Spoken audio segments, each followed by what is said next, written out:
Bonjour Emmanuel de Chypre. Bonjour Graziella. On parle avec vous de cette proposition de François Hollande. Ouais. Il veut imposer à 75% les revenus des plus riches, ceux qui gagnent plus d'1 million d'euros par an.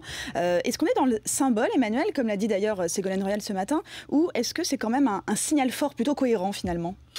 On est quand même plutôt dans le symbole, avec une mesure qui est fiscale, donc à vocation économique, mais qui a surtout un rôle politique. D'ailleurs, ce matin, les députés de droite, ils étaient plutôt contents. Ils disaient « Oh là là, c'est plutôt le signe que du côté de chez Hollande, ça commence à paniquer, qu'il faut faire preuve, qu'on veut faire plus de social. » On est dans le symbolique parce que c'est une mesure d'abord qui frappe très peu de monde. Imposer les revenus au-delà de 1 million, c'est grosso modo 10 000 personnes à peu près.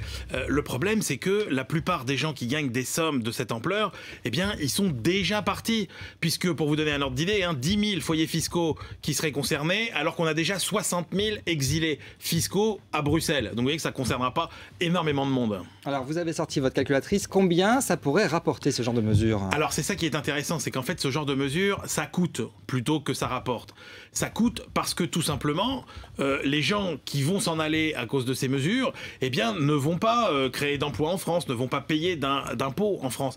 Et quand on regarde un petit peu les calculs qui ont été faits par les économistes, alors on va prendre des économistes de droite et des économistes de gauche.